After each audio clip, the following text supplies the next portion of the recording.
ఈ రోజు ఈ వీడియోలో థగ్ లైఫ్ అనే మూవీ గురించి మాట్లాడుకుందాం. కమల్ హాసన్ గారు, సింబు, త్రిష లీడ్స్ గా మణిరత్నం గారి డైరెక్షన్ లో వచ్చిన గ్యాంగ్స్టర్ డ్రామా ఇది. ఈ సినిమా స్టోరీ ఏంటి, దీని మీద నా ఒపీనియన్ ఏంటి అనేది ఇప్పుడు తెలుసుకుందాం పదండి. ముందుగా ఈ సినిమా స్టోరీ ఏంటంటే, ఈ సినిమాలో మన హీరో రంగరాయ శక్తిరాజు తను పుట్టి పెరిగిన పరిస్థితుల వల్ల ఒక రూత్లెస్ గ్యాంగ్స్టర్ గా మారతాడు. తనని తన యాక్టివిటీస్ ని ఆపటానికి పోలీసులు రకరకాల ప్రయత్నాలు చేస్తూ ఉంటారు. అలా ఒకసారి పోలీసులు తన కోసం ప్లాన్ చేసిన షూట్అవుట్ లో అమర్ అనే పిల్లాడు అనాథవుతాడు. దాంతో ఆ పిల్లాడిని పెంచి పెద్ద చేసే బాధ్యత తను తీసుకుంటాడు. అలా అమర్ని శక్తిరాజు సొంత తమ్ముళ్లా తన క్రిమినల్ సామ్రాజ్యానికి రక్షకుళ్లా పెంచుతాడు. తన తర్వాత ఇక అంతా అమర్దే అన్నట్టు. అయితే శక్తిరాజుకు వయసు పెరిగాక తన చుట్టూ ఉండే వాళ్ళకి తన పొజిషన్ మీద ఆశ మొదలవుద్ది. తనను అడ్డు తొలగించుకొని తన సామ్రాజ్యాన్ని ఆక్రమించుకోవాలని రకరకాల కుట్రలు కుతంత్రాలు పన్నటం మొదలు పెడతారు. తెలిసో తెలియకో అమర్ కూడా ఈ కుట్రల్లో భాగమయ్యి శక్తిరాజుకు ఎదురెళ్తాడు. మరి ఈ పరిస్థితుల్లో మన శక్తిరాజు ఏం చేశాడు? తన్ని చంపి తన పొజిషన్ ని ఆక్యుపై చేయాలని ట్రై చేస్తుంది ఎవరు? అసలు ఈ కుట్రలో అమర్ ఎందుకు భాగమయ్యాడు? ఎలాగో శక్తిరాజు తర్వాత అంతా తనే కదా. వీళ్ళిద్దరి మధ్య అసలు ఏం జరిగింది? చివరికి శక్తిరాజు అమర్లు తమ ఇష్యూని సాల్వ్ చేసుకున్నారా, లేకపోతే ఇద్దరిలో ఎవరో ఒకరే మిగిలారా అనేది మీరు సినిమా చూసి తెలుసుకోవాలి. ఇక ఈ సినిమా నాకు అంతగా నచ్చలేదు. చాలా బోరింగ్ స్క్రీన్ ప్లే తో నా సహనానికి పరీక్షలా అనిపించింది. థగ్ లైఫ్ అని టైటిల్ పెట్టుకుని ఓ గ్యాంగ్స్టర్ జీవితం ఎలా ఉంటది అని చూపించాలని ట్రై చేశారు. అయితే తన ప్రొఫెషనల్ లైఫ్ ని కాకుండా తన పర్సనల్ లైఫ్ లో ఉన్న రిలేషన్స్ ని, కాన్ఫ్లిక్ట్ ని, డ్రామాని చూపించాలనుకున్నారు. కానీ క్యారెక్టర్స్ వీక్ గా, డ్రామా ఫ్లాట్ గా ఉండటంతో సినిమా తేలిపోయింది. సినిమా స్టార్ట్ అవటం కొంచెం డీసెంట్ గానే మొదలైంది. బ్యాక్ డ్రాప్ ఫెమిలియర్ గానే అనిపించిన క్యారెక్టర్స్ కొంచెం ఇంట్రెస్టింగ్ అనిపిస్తాయి. Once world building, character introduction లు అయిపోయాక మెల్లిగా క్యారెక్టర్స్ మధ్య కాన్ఫ్లిక్ట్ ని రివీల్ చేయడం మొదలు పెడతారు. అయితే వీటిలో ఏ ఒక్కటి కూడా ఇంట్రెస్టింగ్ ఉండదు.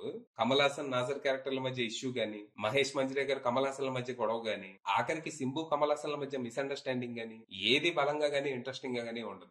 అన్ని సర్ఫేస్ లెవెల్ లో టచ్ చేసి వదిలేయడంతో అసలు ఇలా గోల్ ఏందనేది అర్థం కాదు. ఎమోషనల్ కనెక్ట్ లేక డ్రామా చాలా ఫ్లాట్ గా అనిపిస్తుంది. దాంతో ఫస్ట్ లో ఇంట్రెస్టింగ్ గా అనిపించిన క్యారెక్టర్స్ కాస్త మెల్లిగా ఇరిటేట్ చేయడం మొదలెడతాయి. ఆఖరికి కమల్ హాసన్ గారి క్యారెక్టర్ కూడా ఫస్ట్ లో పవర్ఫుల్ గా అనిపించిన ఆయన క్యారెక్టర్ మెల్లిగా సోదిలా మారిపోద్ది. సినిమా అంతా ఆయన ఏదో ఒకటి మాట్లాడుతూనే ఉంటాడు.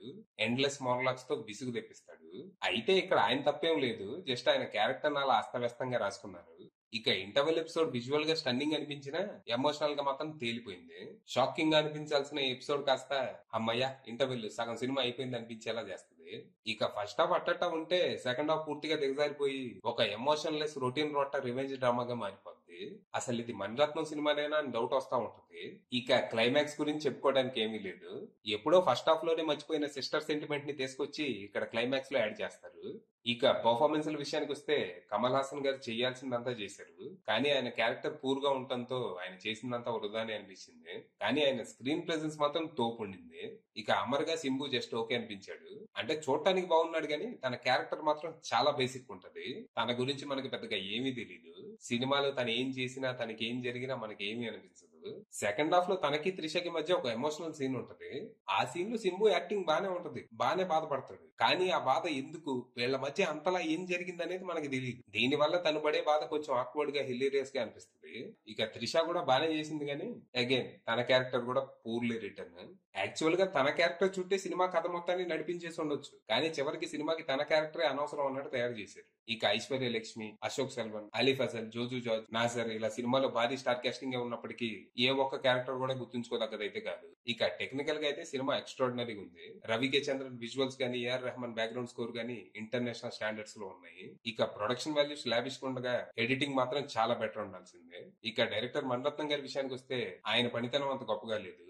రైటర్ గా, డైరెక్టర్ గా కంప్లీట్ గా ఫెయిల్ అయ్యారు.